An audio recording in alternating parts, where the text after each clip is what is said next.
This happened last year, and has traumatized me from using Uber Eats since. I used to hang out with a lot of deadbeat dropouts. I had been rolling around with that crowd since secondary school, and though it took me far too long to realize, they'd been holding me back.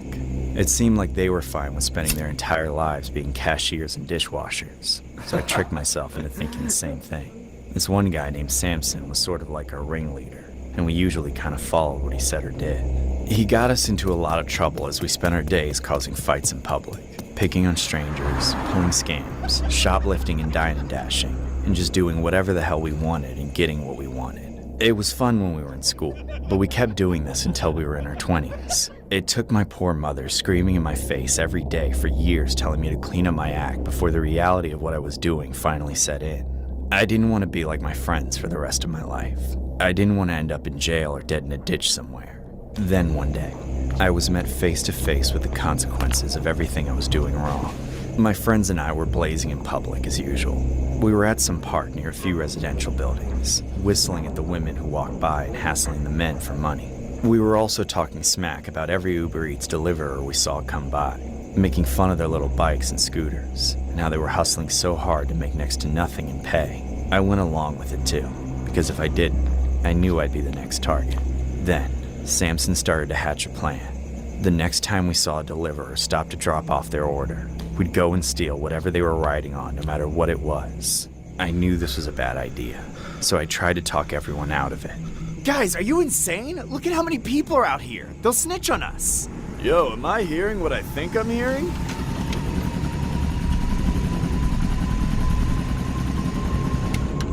You want to be the one to steal it. That sounds like a great idea. What? No, did you hear what I said? Shut up, you little chicken shit. Did you hear what I said? You're gonna steal it, or the two of us will jump the shit out of you. God damn it, fine, I'll steal it. I had only made things worse for myself. I started to get very anxious, hoping to God it was all just a joke. But it didn't take more than 30 seconds for a man on a moped to catch Samson's attention. The man had an Uber Eats bag in his basket. He rode down the street, and as soon as he started to slow down, Samson slapped me and our other friend on our shoulders and yanked us into action. We approached the other end of the street as the rider parked his scooter on the curb and got off with the bag. As soon as he started walking toward a building, Samson ran for it. We followed him and tried to get on his bike to drive off with it, but the rider had taken his keys. We resorted to dragging across the pavement by hand, but the parking brake was on, so the wheels wouldn't roll. By then, all our swearing and shouts from onlookers had caught the rider's attention. Out of nowhere, he ran back to confront us, grabbing a hold of his scooter. Hey, what the hell are you doing? Shut up! Let go, we'll kick your ass! Guys, stop, this is stupid! I knew you were too soft. Forget it, get the keys.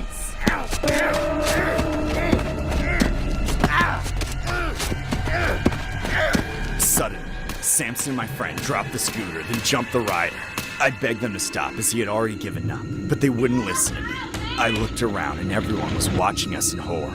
I realized it then. We were the monsters. I was snapped out of my trance as a set of keys hit my chest. It felt like the onlookers were closing in. Any moment now they would rush us. Then we would be the ones getting beat, and possibly going to jail. I was way too scared to face that. I grabbed the keys and mounted the moped. Then I rode off. As soon as I got away, I saw Samson and my friend run off in the side mirrors, and the bystanders finally rushed in to help the man we attacked. I cried as I drove the scooter to Samson's house where we all meet up. I told him he could keep the stupid bike. I didn't want anything to do with it, and for that matter, I didn't want anything to do with him either. I went back to my mom's house and tried to forget I had ever done anything, but the next morning, the police were at the door. I didn't put up any sort of fight. My mother was distraught enough to see me get taken away. She didn't need to see me getting clubbed unconscious because I thought I could run. The others were arrested too. The initial charges were for assault and battery and the theft of his scooter. But while we were in custody, the Uber Eats driver had tragically passed away from his injuries, upgrading the charges to manslaughter and even murder. With a good lawyer and genuine candor in my statement of remorse, I was let off with fines, as well as my other friend. But as for Samson, he received a lengthy prison sentence. I feel it's what he deserves. Every time I see an Uber Eats driver, I'm not only reminded of how many years of my life were wasted with him, but what he did to that poor man who was trying to provide for his family. This story was inspired by a disturbing incident regarding 3 males who have been found guilty of taking out an Uber Eats delivery driver as he tried to stop his scooter from being stolen. 46-year-old Ederville De Silva was tragically attacked in Battersea, West London on May 25th of 2019. 19-year-old Jaden Richards and another male who could not be named for legal reasons, both from Wandsworth, were found guilty of the slaying. A third male was also found guilty of the slaying but was later cleared of it. It was alleged that the victim De Silva had parked his scooter outside a Battersea cafe.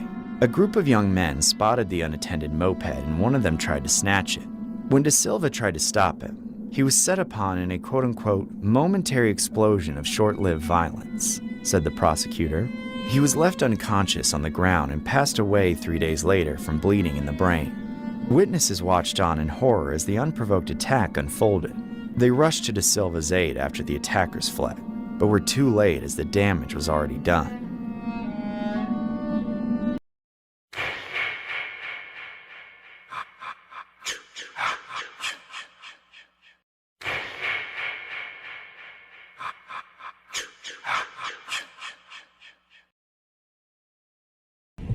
This all happened years ago, but it still feels very recent to me. I'll never forget what happened that night. To this day, I'm still scared to be home alone. My boyfriend and I lived together in a small house back then. It was just the 2 of us, but it still felt kind of cramped somehow. It wasn't a bad place though, and we both worked so much that we weren't there very often. At that time, my boyfriend worked nights and I worked mornings, so we only saw each other very briefly in the evenings before he had to go to work. Otherwise, we just had the weekends together. We were both always so busy that we barely ever cooked, so we usually just ordered Uber Eats for most meals. One night, I had just got back home from an extra long shift that day. I didn't even get home in time to see my boyfriend before he went to work. I just remembered being extremely exhausted that night, so I did the usual and put in a quick Uber Eats order, then collapsed on the couch while I waited for the food. I usually watch TV in the dark at night, so I put it on just to pass the time until the food arrived. The order said that it would take 30 minutes. Then it went from 30 minutes to an hour. I waited and waited, but the time kept getting pushed back somehow. I just kept getting notified that the driver was running late. I didn't want to cancel the order as I had already paid, and it was getting pretty late, and I really didn't want to have to cook anything. I wasn't even sure that we had food in the kitchen anyways. I was hungry as hell though. I couldn't figure out why the order would be taking so long. The order kept getting pushed back more and more until 3 hours had gone by, and it still hadn't arrived. I finally decided to just cancel the order and figure something else out. I was pretty pissed though. I ordered from Uber Eats all the time, and something like that had never happened before. I was just about to put in the cancellation when I heard a loud bang on the backyard door. I was scared as shit. It was really late by that point, and it was pitch black outside. I didn't know what to do. Then I heard the bang again. Even though I was scared out of my mind, I knew that I had to go check it out. So I quickly rushed to the bedroom and grabbed the firearm that we kept in there. I had never had to use it before, but I had never been happier to have it than at that moment. I held the firearm out in front of me and slowly walked toward the kitchen where the back door was. It was completely dark in the house too. When I got to the kitchen, I tried to look out the window, but it was too dark to see anything. I listened for a moment, but there was no sound coming from outside. It was perfectly quiet. I began to think that whatever made the banging noises was gone, but I still wanted to make sure. So I forced myself to walk closer to the door, still with the firearm held out in front of me. I was shitting myself when I got to the door, but I took a deep breath and put my ear up against it. My heart was beating like crazy, but there was still no sound. I knew that I had heard something though. I moved to the window and looked outside. There was still nothing there. No sign of anything at all. I was relieved, thinking it must have been debris or something that hit the door from how windy it was outside. I lowered the firearm and began to walk back to the living room. But before I turned away, a hand suddenly slammed up against the window. And that's when I saw the scariest face ever smiling at me from the darkness. There was a man staring at me through the window like a complete lunatic. He then ran back to the door and began trying to push it open. The door was locked, but it wasn't the strongest lock ever, and I knew it wouldn't hold for long. I continued to scream in panic as the man slammed on the door harder and harder. Finally, the door gave way and the guy burst in. I then drew the firearm at the man, terrified out of my mind, determined to not let him anywhere close to me. That's when the man suddenly backed off and dropped to his knees on the back porch. He started shaking and begging for mercy.